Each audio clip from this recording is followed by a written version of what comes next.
All right, this is Dr. Norbert coming back to you again during the hiatus. Let me get my camera going. Bam, there I am. And we'll get Kingpin off the screen. We had enough of you, Kingpin. And with me is a special guest for the first time ever on the show. It is RedSam, the developer of Longshanks. How are we doing, Sam? I'm doing well. Thanks for having me. It's great to have you here. Thank you so much for taking some time to come and chat with us. Today, we are on hiatus, as I mentioned, so we're between seasons 13 and 14. Rules for season 14 will be going out this weekend, so in a couple days from now, or a day from now. And but during the hiatus, we thought we would use some of the time to go through some of the important tools that the community likes to use. One was Jarvis's protocol, so you can see that in the video on demand on YouTube. But you can also, now we're going to go talk about the second important tool, which is Longshanks, a tournament organizing platform for both TOs and for players. So let me go ahead and throw that up on the screen real quick before I forget so people can see what it kind of looks like. But first, Sam, I know you said you were going to focus. We're going to focus on the tool. It's all about the tool. It's not about me, but I got to ask a few questions about the mysterious Red Sam, who I only came to know online during the pandemic when you kind of were trying to work this up for Marvel Crisis Protocol, and we were just doing online leagues at the time. So tell us a little bit about you and what you do for your day job. So my day job, I'm a biomedical engineer. I work on implantable nerve interface devices. So that's maybe a fancier way of saying you hear people talk about brain-computer interfaces and things like that. You may have recently seen in the news Neuralink Yeah. doing their first human implant. That's sort of the most famous example of the kind of work that I do. But I actually know some of the people on that team or who have been on that team. And that's the kind of stuff that I do day to day. I work for a nonprofit organization based in California, developing nerve devices to treat various different health conditions. That's amazing. That's great. I'm in the pharmaceutical field as well, so that's really kind of up my street, and it's really interesting. What specific kind of role do you have there, though? Do you work on the software or the technology itself, the hardware? So primarily the hardware. I'm a developer of electrodes. So I do a lot of figuring out how do we actually build electrodes, where do we put them, what kind of materials are used, how do we make sure that they don't damage anything, that sort of stuff. Wow, this is great. So one day you're saying that we can do a chat GPT directly from our head instead of typing stuff. Is that right? Is that the plan? I hope. I hope not. I remember a long time ago, one of my buddies, when we were getting into World of Warcraft, we were talking about interfaces for humans and computers. And this was, when did World of Warcraft launch? Easily 15 years ago, maybe more. Oh, at least, yeah. Yeah. And he was like, I'm going to be seriously disappointed if in 10 years I'm still typing stuff. And here we are. Yeah. So when people ask about that occasionally, what kind of technology is out there, stuff like that is probably coming, but it's further off than you might think. Being able to directly talk to your computer, that's a thing that's being developed for quadriplegics and other people who have no control of their body, and it's just sort of beginning. People can play chess on their computer using their mind.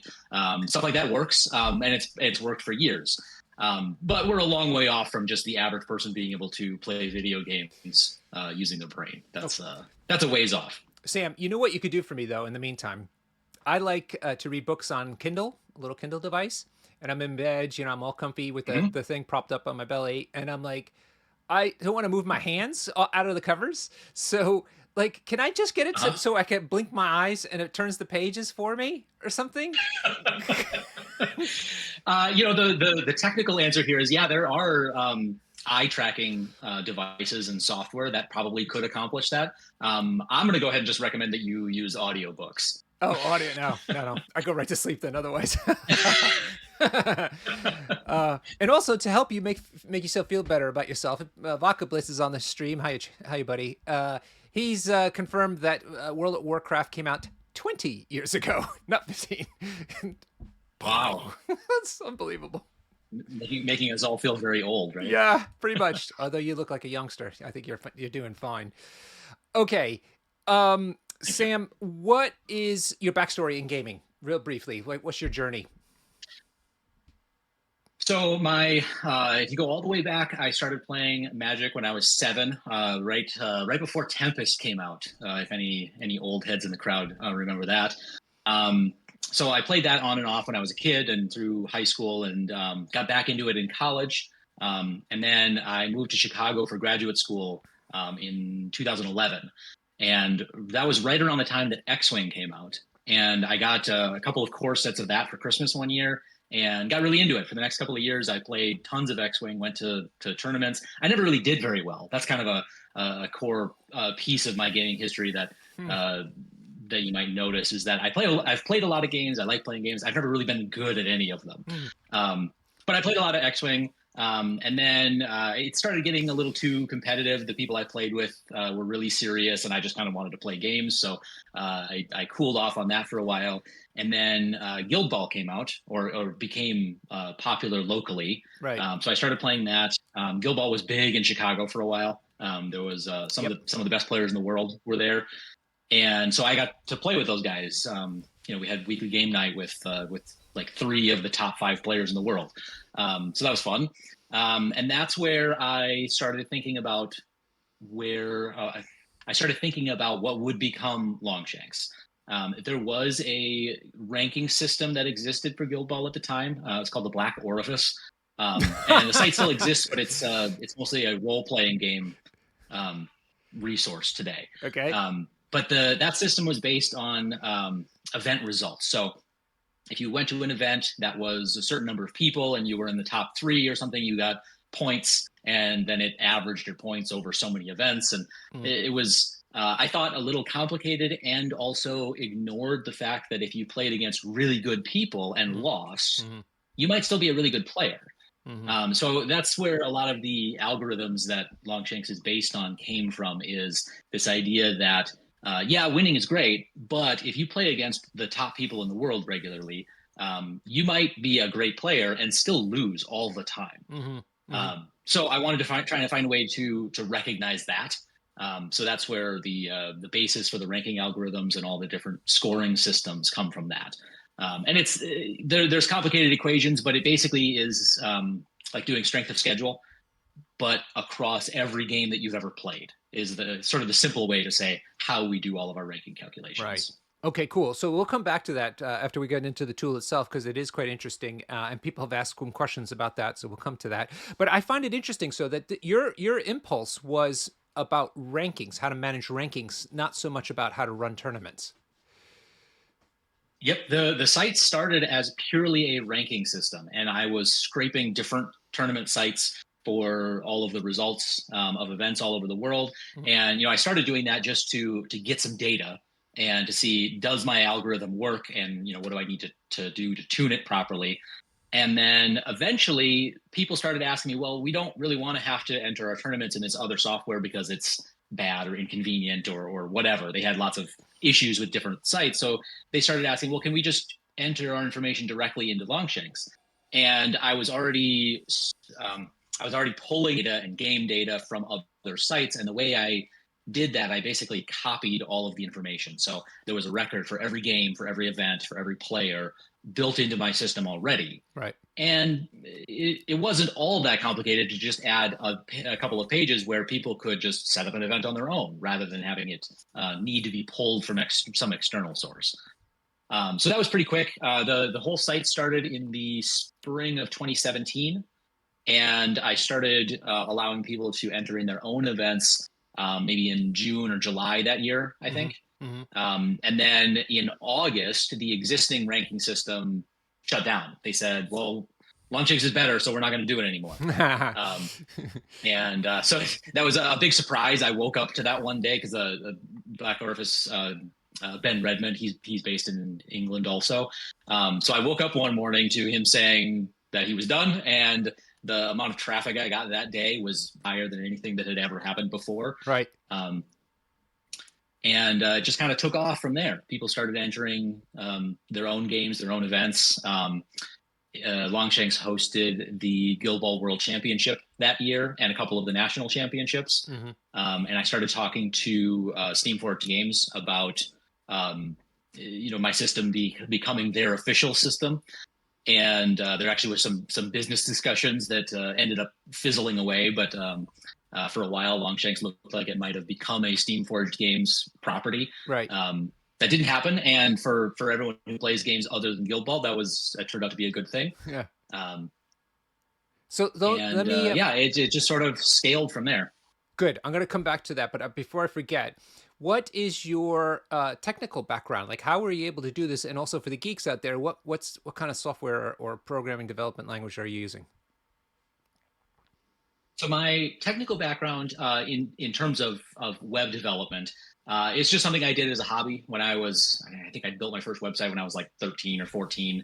And I built a number of websites over the years. My parents or they're retired now. They ran a business for a while, and I did their website for a few years.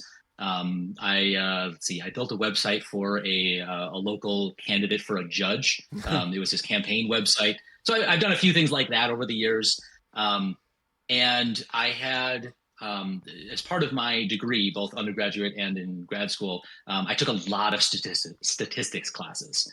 So my technical background in terms of how do we sort data and present data in a way that makes sense to people, Hmm. that I sort of got from my education. Hmm. But the coding stuff, I picked that up along the way. The basis is it's mostly PHP. There's a little bit of JavaScript for some of the stuff. I mean, when you push buttons and panels appear, that's all JavaScript. Hmm. Web development professionally for their whole career would probably scoff at a lot of the back end stuff because it works. But I'm using tools that make sense to me, not necessarily tools that are maybe the industry's hot items right now. Okay, but I know very little about this, but my understanding is when you run these massive databases, like T3 is a tournament. Um, it's like a place where you can Mm-hmm. put up tournaments and register. It doesn't do everything like Longshanks does, but the point is it has tons of events. And my understanding is having a database that doesn't leak is really not that easy. And is that true? And is that an issue for you? I know that that's an issue that some systems have, both for gaming things and just in the world at large.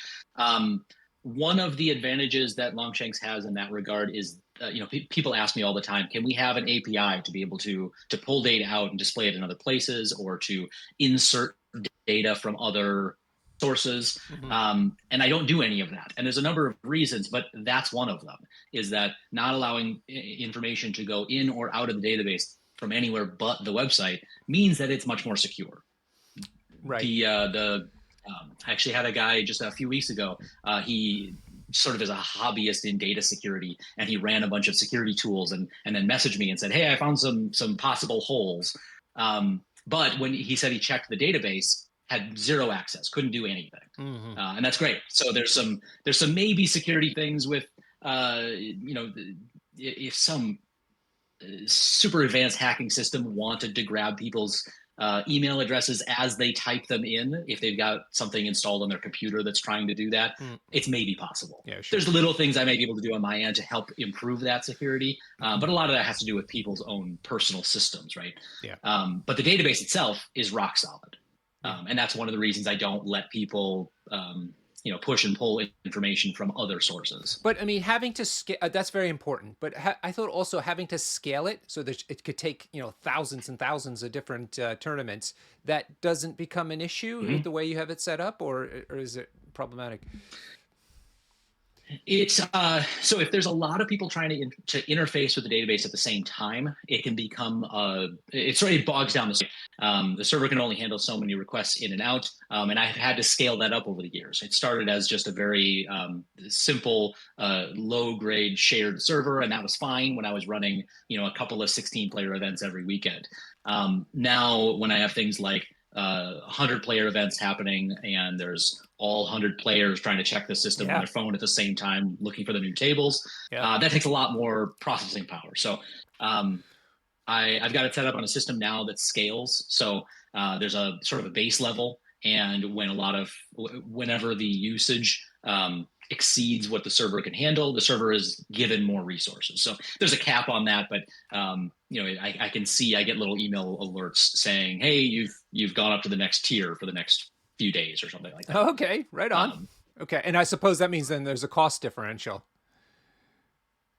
It is, but it's not. It's not huge. The cost of having the account is the big thing. Adding the scaling it's there, but it's not significant. Okay, cool. All right, so here we are. You're doing Longshanks for Guild Ball, I think. And so, when did you start entertaining the idea of opening it up to other systems, and when did that happen? So the first other system that I started it for was another Steamforged game, God Tier, Yeah. which there was a big, long, sort of semi-public development when it was in the Kickstarter, and afterward they asked for a lot of feedback. So I was sort of involved in that a little bit, but I got to see it develop, and I thought this looks like it's going to be maybe their next big thing. So before the game was even out, I set up another website that it actually used the same back-end database, but it had a totally different front end. It was called Battle Ladder because that's an element in that game. It's the method of scoring in a round is you move your little widget up and down the battle ladder. So I named the site that, and people who had an account in one also had an account in the other, so you didn't have to make separate ones. But if you wanted to enter games or tournaments for God Tier, you needed to go to its website. And God Tier is an interesting game, but it didn't really take off. So there was maybe a few hundred games that were submitted, a few dozen tournaments, but it never really picked up steam. And then the pandemic hit, and it totally collapsed. So let's see. So the pandemic hit in spring, so April of 2020, and then in August of 2020. Steamforged announced that they were stopping development and they're not going to sell any more Guild Ball anything. Right. And that was a big shock to everybody. It was actually less of a shock to me than I think a lot of people, because I got to see how many people were playing and reporting games, and it had been drifting downwards for months. Even before the pandemic hit, it had slid down quite a bit.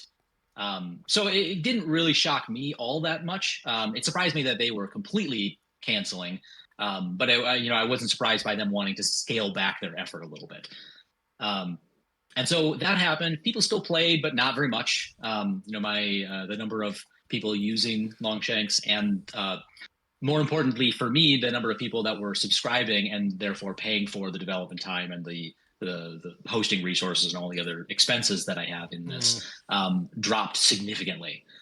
So I started thinking, well, if I want to keep this going, I got to find some way to keep the doors open, or otherwise I'll just have to shut it down, because it wasn't at the rate that people were playing Guild Ball. It didn't make sense for me to keep doing development on the system. So in the winter of 2020, I started thinking about how can I make this work for other systems.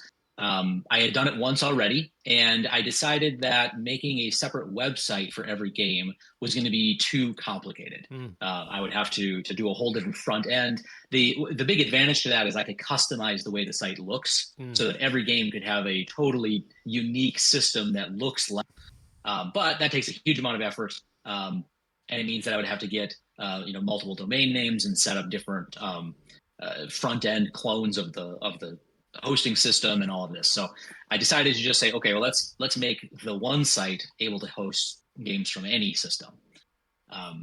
So I spent about 6 months developing that, and in the summer of 2021, I had it more or less ready, and I set a goal for myself to release it in, I think it was June 1st was my goal. And so we did, and it pretty quickly took off, and largely due to a lot of fans of mine who had started playing MCP, it was adopted, and I'm not ashamed to admit that they were a little bit pushy. Yes, they were. I appreciate it.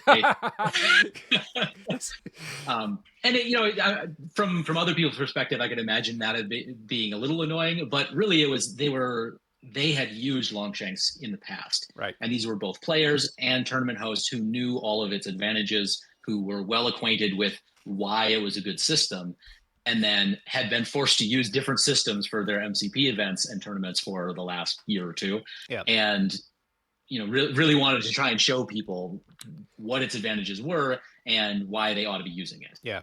And I'm glad that they did, because it really took off. Totally. It MCP very quickly became the biggest game on the system, and here we are today. Yeah, so I'll go on record as being one of the fans now on this. I've used some other sites before this, particularly when I was playing Age of Sigmar a bit, and nothing comes close to how smoothly this works and how useful it is. So, we're going to get to the tool just next, but I'm really curious. So, was MCP then the first thing that you added in, and then it snowballed into all, because there's dozens and dozens of games on it now. Yep. So in the back end, the game systems all have an ID number. Guild Ball is 101, God Tier is 102, MCP is 103. Nice. Okay, cool. And so here I think 40K was the fourth one after that. Amazing. And how hard is it to add these games if you don't play them? Because part of like the nice thing about like Jarvis's protocol is the guy really knows the game very well, and so puts in features that make sense. So how are you able to do that? So a lot of games have the same basic event and scoring structure. And over the years, I've had to add different features. There's different tiebreakers that I've had to add support for. And so with each new game that people ask me to add, I have to go kind of dig into the rules a little bit. I've never played most of the games on this list. The few that I have, I know well enough. But I've never played Drop Fleet or Drop Zone. I've never played any of the Warhammer games except for I think a single game of Kill Team once years ago when a friend of mine was trying to show it to me. But I've dug through the rules enough to at least have a basic understanding of how the scoring system works and how their faction system or are their scenarios, that sort of stuff. Yeah. And they all have differences, but I'm able to sort of fit them into the same structure for the most part. Yeah. There's one that there's a request, and a few people have asked for the new Star Wars Unlimited game. And I'll give a little teaser that I am planning on adding that, but it's equivalent to a faction system or an affiliation system is pretty different from any other game that in the system. So I might actually have to make some back end changes to support it. Cool. Amazing. Well, I want to congratulate you on all the success that you've had. Clearly, people are recognizing the value of your tool because you see all the different games that are on here, and I'm sure you have all the stats of how many games are actually being put into the system. That gives you some gratification of your work is so valuable. Any chance of you slowing down, Sam? We're a little worried if that happens. So the short answer is no, not really. I've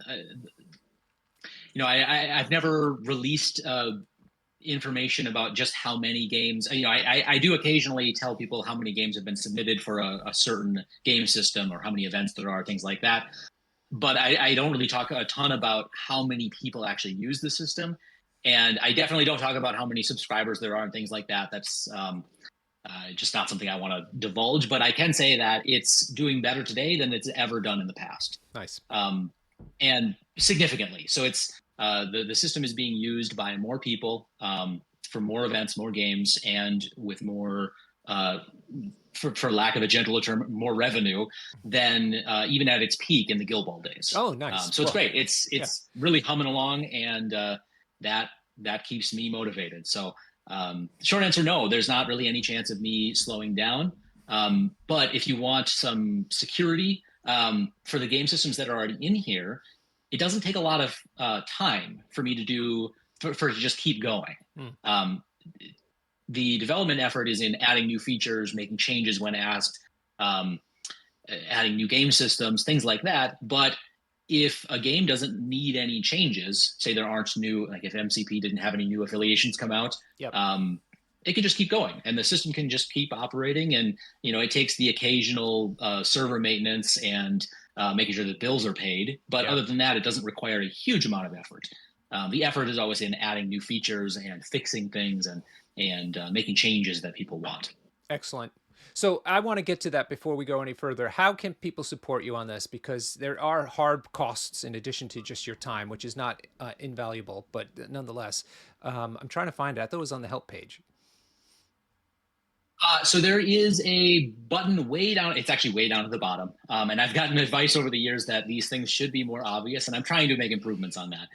If you go to the links way down at the bottom of every page, there is a link to the subscribe page. Oh, okay, yeah. So I mean, Yes. that would be like on my dashboard too, right? If I went to here. Yes, that's the other thing is that if you are not currently a subscriber, then you'll see occasionally, basically any place that there would be a feature that you don't have access to, Yeah. it'll tell you. And this is a pretty new thing. So I'm trying to identify all the subscriber features with this gold color to make it a little bit more obvious that, hey, if you subscribe, there's some extra stuff here that you don't currently see.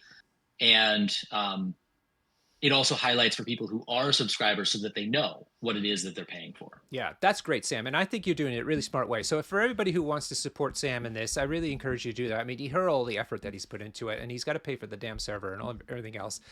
He's got a Patreon you could go into and pay for. But more than that, though, you get a lot of actually really important features when you subscribe. Now, some that I can know, some people love custom name badges. They're really fun that you put into your name, and I'll show you some of those in a tournament, what that means. Or sorry, the highlighted nickname as well.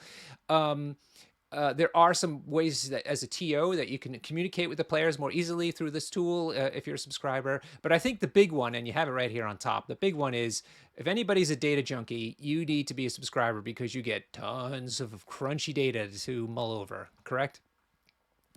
That's right. Yep. And I always put that at the very top because it's the thing that most people are interested in. And it's the thing that's most useful to players. A lot of the other features are for people who are hosting events and things like that. But if you're just a player, the data analytics is sort of useful because you can go in there and you can see how your favorite affiliation does in general, how it does against every other affiliation. Yep. The different leaders, how what their win rates are, who they're good into, all that kind of stuff.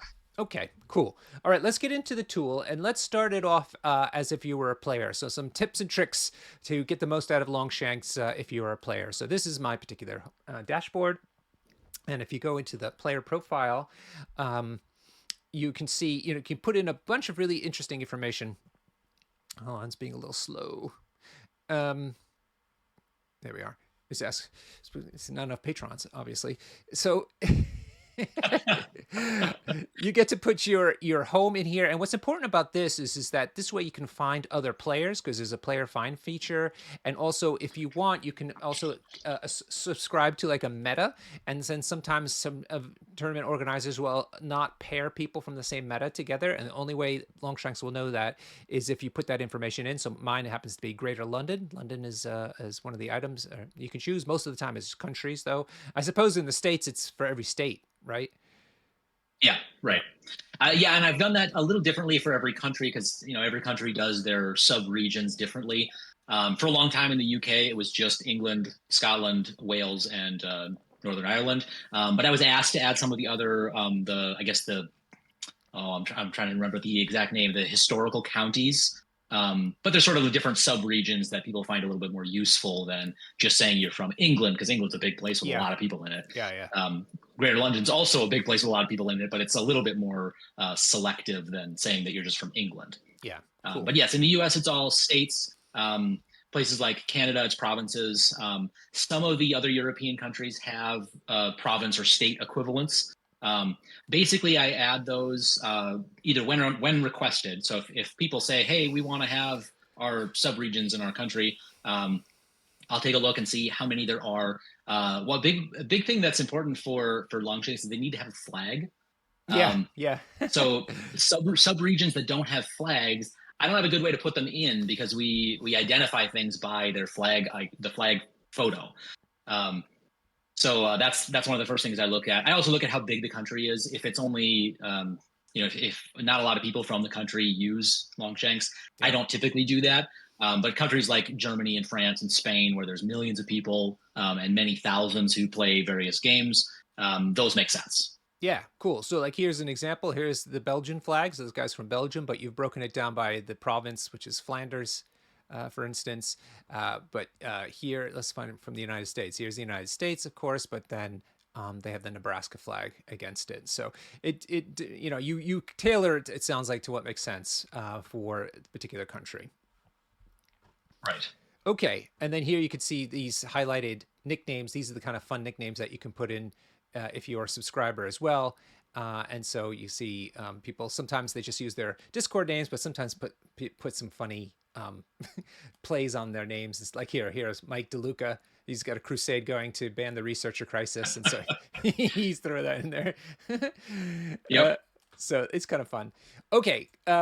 I thought a couple of things. So here's this is your statistics. So it's important to put your where you're from in there. So that's a tip I have for everybody. And why is down here. So you can friend people. So that's one thing you can do to try to communicate with them better, but also to not get paired up potentially together. And then the other one is community, what community you belong to. So we created one, and these are creatable, and we created one for London MCP, and that way we don't pair each other up, at least in the first round, if you're from the same meta. So anything you want to tell us about communities? So yeah, that's a thing that's become a little bit more popular, but I still run into people who have no idea what it is or how to use them. So yeah, the communities is a fairly new feature that is was put in at a lot of people's request for, hey, we want some other way to sort of group ourselves together. And so if you are part of a community, then when you register for an event, you can say that you're representing that community at that event. And then it'll put the name of the community next to your name in the event ranking. And that's just sort of for fun. So you can see how many people from a different community are at an event. I recently added a feature so that now you can rank the communities. So if there's maybe at a 32 player event, if there's 4 or 5 different communities that are represented, it'll sort them by how well the total is of all the players that are representing that community. Mm. So that's sort of a fun thing you can do. But like you mentioned, you also can use that to avoid being paired against the people that you play with at home every week. So if you go to a big event that's out of town and you go there with all of your buddies from home, then you maybe don't want to play one of your buddies from home in the first round because you play them all the time, right? So the event host can use there's a feature that they can avoid playing people from the same community and people who are friends with each other on the site Yeah. using that. And then, because you've got such a wealth of data, you're very clever at presenting it. So here you can see stats just on the community that you belong to. So here's the rankings of the affiliations that we've been using in the London MCP. I can't see this one because I'm not a subscriber, but you could then also see people's rankings, I suppose, just within the community. Is that correct? Yes. So this page shows the stat. So this is just like the main statistics page, Yeah. but it's filtered so that it only includes results from people that are in this community. Yeah. So this says, if a particular community maybe has a ton of people who play Web Warriors and they're all really good, then Web Warriors might be number 1, where in the global stats it's number 3. Yeah. So you get to see differences like that. There also is a community ranking page so the main player ranking has everybody in the world. Yep. The community ranking page only includes people from a community. So that's really so you can sort of have a local rivalry. If you've got 30 people that all show up to the same game night regularly, you can see who's doing the best. And that includes all the games that they play everywhere. So it's just saying who's the best player in this community, not necessarily who's won the most games against other people in the community. Yeah. And then, so here's the overall player rankings page. I can't see the players themselves, but I can see the affiliations. And then you can filter that. So the community page does the filtering for you, essentially right down to that one community. But if you're looking at the major page here, you can then filter it by, something else. Like, so let's say Belgium and see what's happening in Belgium. You apply that, you could, other kinds of filters, but then now you can see just what's happening in Belgium in the time frame that you've inputted there. Okay, right. cool. So apparently the Belgians are good at playing convocation for some reason. Yeah, 61% win rate. Woof. Okay. And this is something that you could use, like, say, if you're going to go to an event in a country that you don't normally play in, you could use this page to try and see, well, the players there might be better or worse at things differently than your players back home. And you could use that to try and prepare. Yeah. So here you go. Here's some stats about that convocation thing. You can see who's playing it over time. So if it's gone really down, like here, you probably didn't have to worry about coming up against them. But over here, you might be worth thinking about how to play against convocation. Right. That's really cool. Very cool. So yeah, what other kind of tips and tricks do you have from the player's perspective uh, that I haven't talked about yet? One thing that gets asked a lot, and often not to me, but I'll see other people asking is how to report games that aren't part of an event. So if your mouse is actually right there on the next to the casual games button. Yeah. So if you open that, then you can see a list of casual games, and this is a place where you can just say, "I'm playing a game against my friend at game night." And you can enter in the results of that game just like you would at an event, Oh, but it's not attached to an event. this is great. And And this goes into this your is rankings and useful. everything? So it doesn't go into ranking, but it goes into all of your other statistics. Okay. So this is the system has rated and unrated games. Rated games are ones at events that have been marked as rated by the event host. Every other game gets put into the unrated category, which means that it counts toward faction win rates. It goes toward your record for, say, you're trying to get a badge for playing the same affiliation a bunch of times. It counts toward those things. It doesn't go into your player ranking or your player rating because we only use rated games for that. Right. But it also means that you'll have a record of all of your past games. And so I know a lot of people use that just to sort of keep track of how many games they play or who they play against. Yeah. So it's a tool that people can use for that. I know there's a lot of people out there who have, like a big Excel spreadsheet with a list of all the games they've ever played. Yep. This is a way you can do that if you don't want to have a big Excel spreadsheet. Yep. It sort of takes care of that for you. Okay. And then evil twins. So this is if you have somebody who's the same has the same display name as yours. So that's cool. And this is if you want to subscribe Right. or give you requests for features. Okay. Right. Yeah, the evil twins is generally that's for if you have an account and then you go to an event and they make it a new account for you. If they give it a name that's close enough to your name, it'll show up there and you can request to have them combined. Yeah. And then, of course, it has a record of all the games that you've played. So this is the attended things that I've been. Of course, if you've hosted them, they'll be here as well. And if you have upcoming games, they will be here as well. So one thing that I find a little confusing is when the pairings have gone up, I have to then kind of sort through the list to try to find which table I'm at. But somebody has shown me that you can kind of see it on your dashboard somehow. Like it just puts the one game that, yeah. Can you explain that? Because that's really handy and I never could do it right. Yeah. So this, what you're talking about was intended for big events where, say, you're at a convention or something, and there's 100 players. Right. Not wanting to have to scroll through the list of tables to see which table am I playing at and who's my opponent. Instead, you can just go to your dashboard, and your game will appear right there in that box that says your games. Okay. And I leave it all the time so that people, as a way to try and show people that, hey, even if you're not in a game, here's where games would show up if you were in the middle of a game. Mm-hmm. But that's the exact purpose is if you're at an event, you don't want to scroll through the list to find out what table you should be playing at or who your opponent is. Just go to your dashboard. The game will appear here. Okay, perfect. Thank you, because that is quite handy. But it doesn't alert you. The system doesn't alert you when pairings have gone up, though, correct?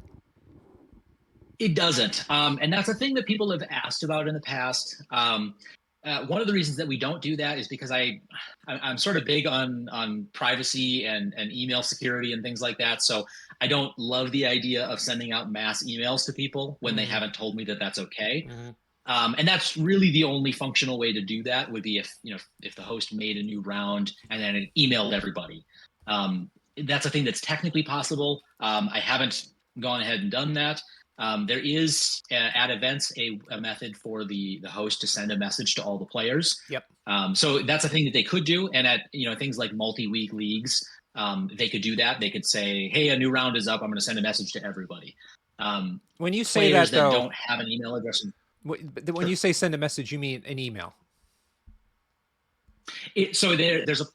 When you try to do that, it takes you to a page where you type in your message, and it shows you all the players that message will actually get to, because some of your people might not have put an email address onto their account. Some people have. There's a way that they can block those messages. And so it'll show you, here's the list of all the people that the message will go to, and here's a list of the people that won't go to. And then when you hit go, it sends an email out to everybody that it can. Okay, cool. Got it. Excellent. Let's talk about one other thing about players that people love, which is badges. All the badges. I think it's in tools and resources. Yeah. People love getting badges. They love it, love it, love it. And so let's see, where are all the ones that you can, where does it show you all the ones that I you think can you're talking get? about. I'm guessing the place you want to go is on the help page. So, oh, sorry. Yeah, help. Thanks. Yeah, I hit the wrong one. Okay.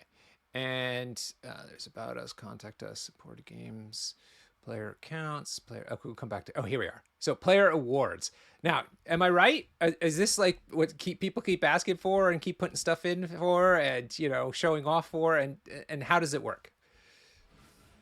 Yeah. So these are very early on. People got very excited about saying, "Hey, I played whatever back in the Guild Ball days. It was I played some guild all the time." And actually, in those days, we actually had a thing where there was a special award if you played nothing but a certain guild. So if you played only the fishermen and you never touched any of the other guilds, you would get a special award for doing that. We don't do that anymore because it kind of discourages people from trying out new things. But the awards in this list are all things that are intended to encourage people to play more games, to try out new affiliations, and to show up to events. So just going down the list, event champions.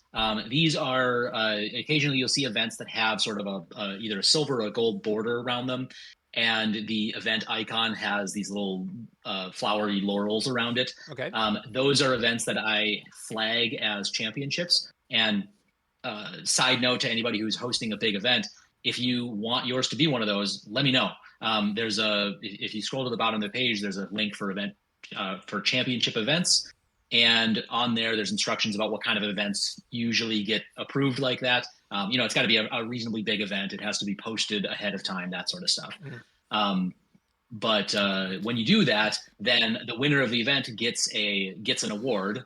It'll be a picture there. I think that's. It looks like a Spanish flag or a Portuguese. I'm gonna forget what Spanish flag looks like. Yeah, I'm gonna forget what country that is. It might be Spain, but it'll be whatever award we come up with. Which, if it's a national championship, it'll be the country flag. Okay. If it's sort of like if it's a regional championship, or for example, Adepticon, we do the Adepticon logo for a few of their big events. Other conventions, I've done similar things. Sometimes, like Second Wind, the big event that happens in Chicago every year. We worked out an icon for their events, and so the winner of that gets a championship award every year. Yeah. So those are kind of fun. There is no limit on how many of these that I'll do. I just have some guidelines about how big the event should be. Yeah. So if you want to have one of these, just let me know. That's awesome. Going down the list, this is a big affiliation. One. This is the big. This is the big one. This is the highest rated player within an affiliation. So the way this works is we don't need to go there now, but if you go to the player ranking page, you'll see everyone's rating. Yeah. The affiliation leader uses the same rating calculation, except it looks at only games that you played within an affiliation. So it says, if you play a lot of Brotherhood, then it'll pretend that you didn't play any other games, and it figures out what your rating would be if you only look at your Brotherhood games.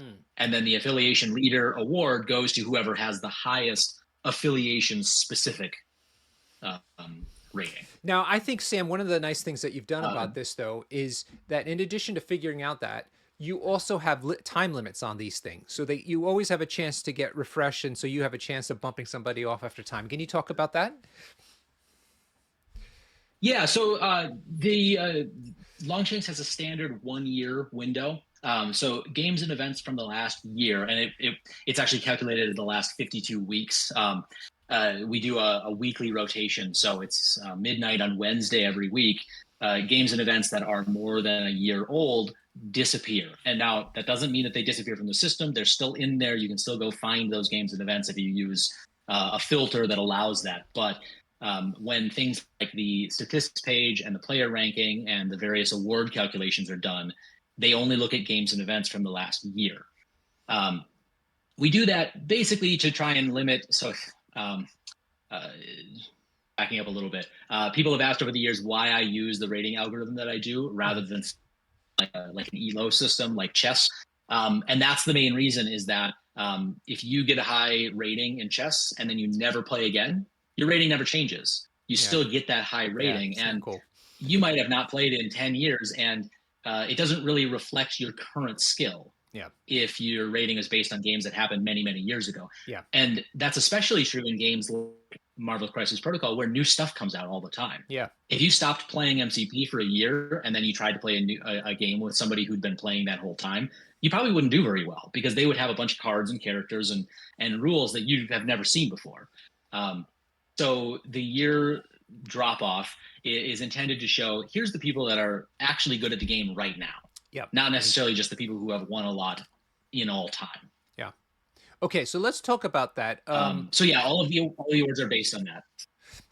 Is the ranking algorithm a little further down here somewhere, or is this it? Is this No, I think it's up higher. I think is it this so. it? It actually ends up looking a lot like strength of schedule, but another panel further up that has the actual Yeah, I want ranking I algorithm. want to show people that because it's people always ask about it. Where the heck is it? Oh, here we are. Here we go. All right, so There it is. So the player rating is based on RPI, which is it's a system that was devised for NCAA college football uh, decades ago, I think. And the nice part about it is that it doesn't require all the players, or in the case of college football, it doesn't require all the teams to have played the same number of games. mm, So it looks at the record of the players that you played against, but it also looks at the record of the people that they played against hmm and the people that they played against. So it's doing all of that in an attempt to estimate how good a player is, including how good their opponents are. So hmm if you win a lot, your rating goes up because in this case R is really big. If you win all your games, your R is 1 because it's 100%. But if you play against people who lose all their games, then your opponent record is bad. hmm And winning all your games probably doesn't matter as much if you're playing against people who lose everything. Right. Um, on the other end, if you lose every game, but you're constantly playing against the best players in the world, then you still might be a pretty good player if you were then to play somebody who is of average skill. So this is all added together to try and estimate how good of a player you are, taking all that into account. What does win The loss? other thing that we do to modify, What does win loss record mean though? Is it all your wins minus all your losses? Is that the number? so it's the percentage of games that you win. So if you win, so if you played 100 games and you won 75 of them, your R would be 0.75. Ah, okay, got it. Thank you. And it includes ties and things like that. And also for the calculating the RPI, we only look at rated games. So it ignores things like casual games or games at like convention side events that use silly rules and things like that. So it ignores all that stuff. It only looks at games trends. Okay, so then how does the stuff on the right factor into that? So we take RPI, which by itself includes every game ever. And so we have something that we use this game threshold, and we look at only games from the last year. So first thing we do is we just filter only games from the last year. Then we apply this threshold.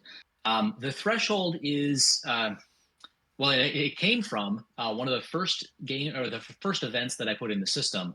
I noticed that there was somebody really way up at the top of the player ranking hmm who only had like 3 games, hmm and it was because they played at a single event that had some really good players in Guild Ball, and they played 2 or 3 games against those people, and they dropped and left the event and never played again. So their RPI was huge because they had their opponent record was gigantic. Right. Um, but they'd only played a handful of games. So I started building this game threshold thing, and that's what the Q factor is. Okay. Yep. Is so there's a threshold number of games, which is intended to be approximately half the number of games that a typical competitive player would play in a year. So in for MCP, it is 20. So that's estimating that a typical player is going to play about 20 games a year, Okay. which is like 3 or 4 events that are 3 or 4 rounds. Um, and so we take this, and this is it's a sigmoidal function for anybody out there that's used to math.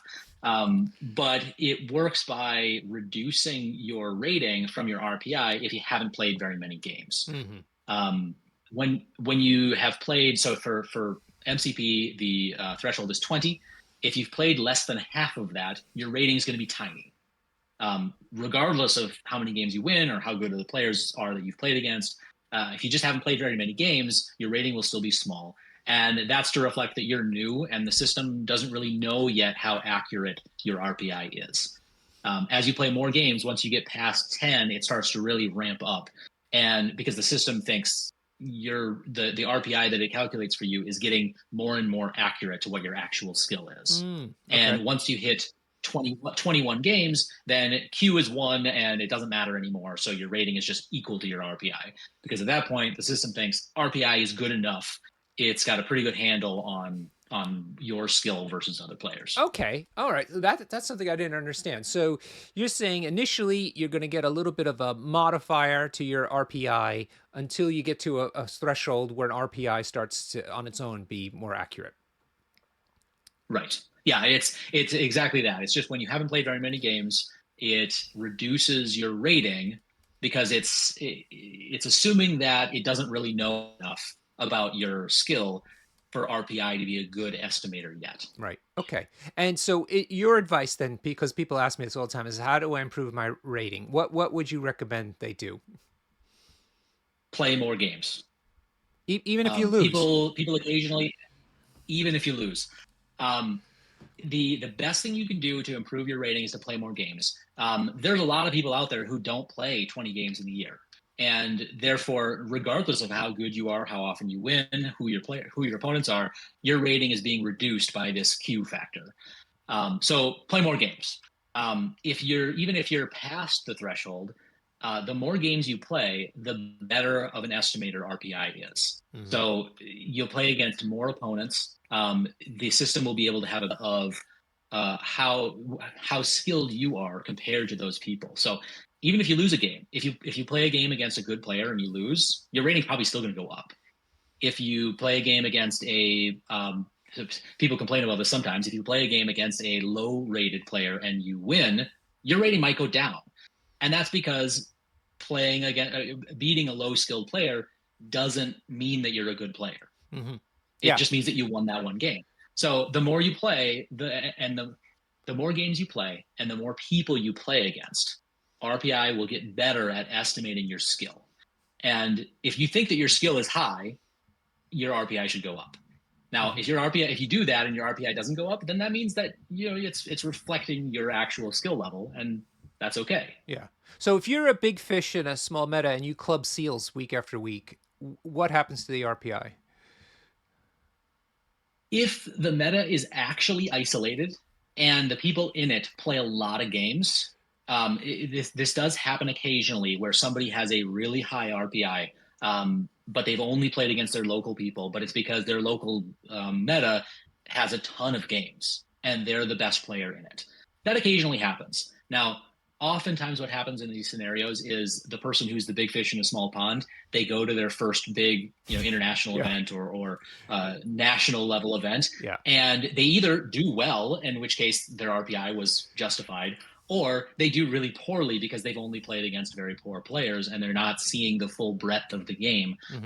Maybe there's affiliations that they've never played against or Mm-hmm. play styles that they've never encountered before, Mm-hmm. Mm-hmm. and their RPI will very quickly be adjusted to match that. Mm-hmm. Mm-hmm. Okay. So clubbing seals initially pays off, but the moment you step out of your pond, then it becomes clear what's really going on. It Right. It can initially pay off.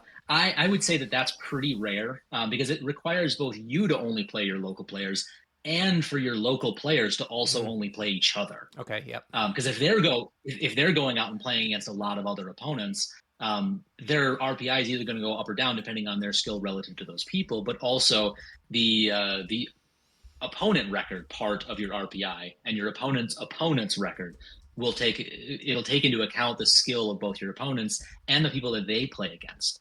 So if your local opponents are playing people outside of your meta, some of that's going to trickle in even if you never do. Okay.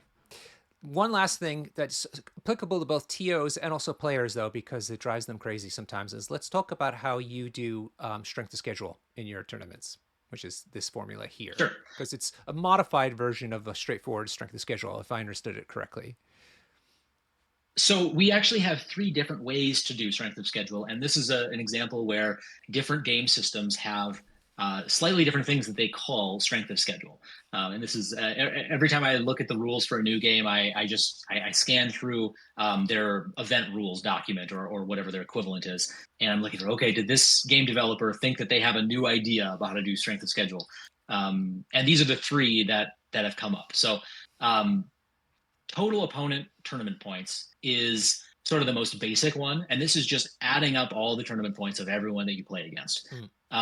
This has the downside of if, say, one of your opponents drops, like you play somebody in round one, they lose, they go home. They don't have a lot of tournament points, and it's maybe not a good reflection of how well they actually would have done if they'd stayed and played the whole event. Or if you get buys. If you get a buy, then your opponent has no tournament points because you didn't have an opponent. Yes. And this calculation doesn't take any of that into account. There's not a lot of game systems that use this. The one on the left is average opponent tournament points. This is the one that is the MCP standard. It's the standard, I think, for all of AMG's games and a few others. Okay. So this takes the same calculation, but it divides the tournament points by the number of games. So if one of your opponents has 3 tournament points and they played 3 games, this number, it'll add 1 to your total. If they played 3, or if they had 3 tournament points and they only played 1 game, it adds 3 to your total. So this tries to account for the number of games that each of your opponents played, and then it divides that total by the number of games that you played. So it's basically trying to average out. So if you get opponents who drop or buys, those don't have anywhere near as big of an impact on your strength of schedule total. Right. So this is the one I generally recommend. This one, and it's great that a lot of games have it as their default. If you start an MCP event, this will be the first tiebreaker unless you choose something else. So I definitely recommend you use that. If you're playing MCP, don't mess with it. Just use the standard. MCP has great standard tiebreakers. Yeah. The last one over there on the right is what I now call the Longshanks special. I puzzled over what to call this for a long time, but this is it's slightly modified today to simplify it, but this is based on how Steamforged calculated strength of schedule for Guild Ball. And this is the one that actually most closely reflects, or most closely is related to our ranking calculation. It looks at your opponent's record and your opponent's record. And I've seen in other games this called extended strength of schedule, where it both looks at your opponents and who they play against. Yeah.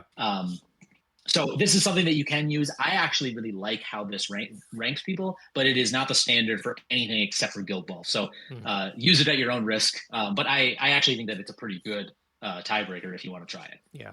Yeah. And it goes some way to help mitigate the major complaint players have about strength schedule, which is you don't have control over who you get paired against, especially if they drop. But yeah, this is Right. the best of bad alternatives, essentially. Okay, one last thing from a player perspective we should talk about is how to find events, because this is great if you are looking for your next thing.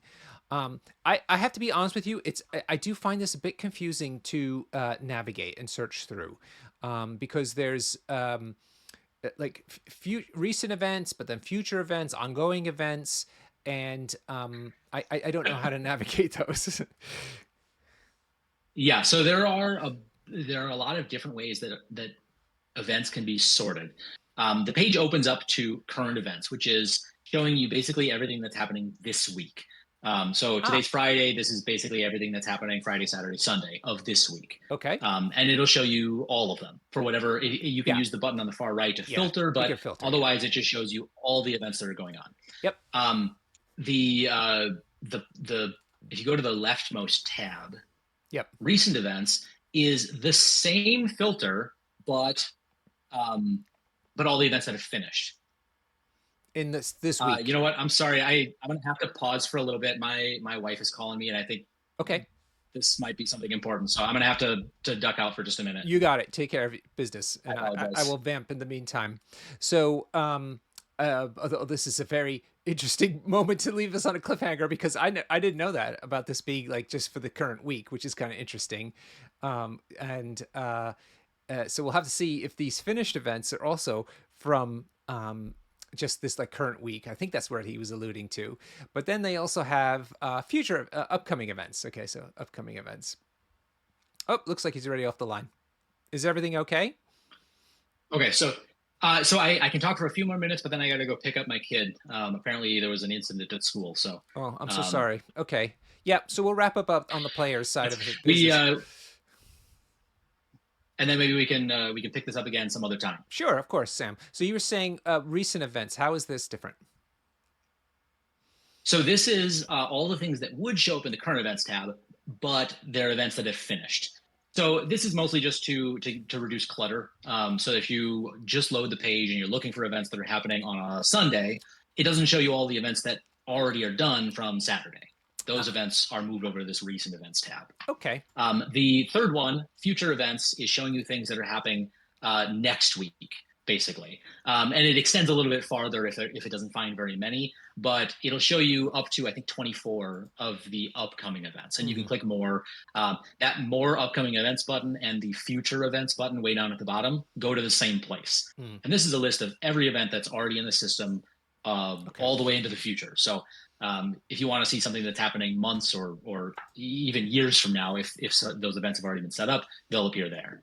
Okay. The last tab on this page is it's my events or your events, Yeah. and this shows you events that you have registered for. This is something that people requested a while back. They wanted a way to, I've registered for an event. I don't want to have to dig through the events page and find it. My response, of course, was it shows up on your dashboard. You could just go there, but people wanted another place to find it. Yeah.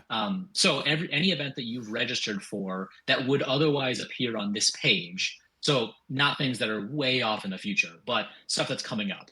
Um, they'll show up here. Is a feature for subscribers where you can follow events. So this is for maybe if there's a big event happening and you're not sure if you're going to go to it, or you can't go to it, but a bunch of your friends are, and you want to be able to get to it quickly. You can there'll be a button up near the top of the event page that says follow this event, Uh-huh. and if you click on that, it shows up here, and it just makes it a little bit easier for Ah, you to find that event in the okay. future. Interesting. And then, of course, I'm not going to show up, but there's an event history button, which obviously shows you all the events that have happened in the past. Um, Right, and that's where things that are older than the 1 year filter. If you go to the event history, you can adjust the filters, and you can see events going all the way back to 2016. I think is our first event. Okay, cool. And then last thing is people probably don't know about is event tags, and this is where you can have multiple related events kind of grouped together, and in fact, you can get it so that they combine the results of the various events into one long thing. Is that right? Right. Yeah. So event tags is something. Yeah, you're right. A lot of people don't know that this is here, and I think this is actually a pretty cool feature. And just like you said, you can. If an event tag exists and you're in charge of it, so every event tag has a person who manages that tag. And you can use them for a lot of things. They were sort of created with conventions in mind, Mm-hmm. where you could say at Gen Con, you could tag every event that's using Longshanks that's at Gen Con with the Gen Con tag. Mm-hmm. And then you can, like, if you click on Gen Con or Adepticon, maybe Adepticon maybe is a better example because there's a lot. Mm-hmm. Um, this is all the events that are at Adepticon, and you can just find them all in one place. You can, if you look up at your the URL, it actually has a Oh yeah. URL that you can copy. So if you want to email that out to people or share that to potential event attendees or something like that. But yes, there's also the player ranking and a leaderboard and a statistics page that look at just all of the events and the games that have that tag. Yeah. So we did it. We have a meta that's near London, and we combined two events as kind of a competition between our two cities, basically. And that way we Mhm. can then see who is like the overall winner if they go to both events because it combines all the rankings into one thing. So that's one fun way to Right. do it too. Yeah, that's another great use case for this. Is yeah, if you've got some sort of like a local event series, and you want an easy way to figure out who's the winner of that series without having to have like a championship and qualifiers and all this other stuff, you can just look at who's the highest rated player from games and events in that series. All right, Sam, we're going to let you go deal with your family issue. How do people get a hold of you if they want to have a chat? If you go to the help page, there's a button to contact me, and there's a whole bunch of different ways. Email, Facebook. There's a WhatsApp link. Oh, yeah. On Wow. Discord is the easiest one. That's the one I check the most often. So if you go to Discord, I'll answer those messages the fastest just because I see them. But there's a whole bunch of different ways. Use whatever works for you. Okay, cool. Sam, this was really illuminating. We didn't get to the TO side of the equation, but gosh, this is a lot of information that will be helpful to players. So thank you so much for your time. We hope to get you back again, but most importantly, I hope everything is okay at home. Thank you. Appreciate it. All right, everybody. Thank you so much for joining us today. I hope you enjoyed it. Do message us if you have questions for Sam in the YouTube comments. You can leave comments for him, and I'm sure he'll be able to pick those up there as well. And we hope to see you in season 14 of the MCP TTS Leagues coming out very soon. Have a great evening, everybody.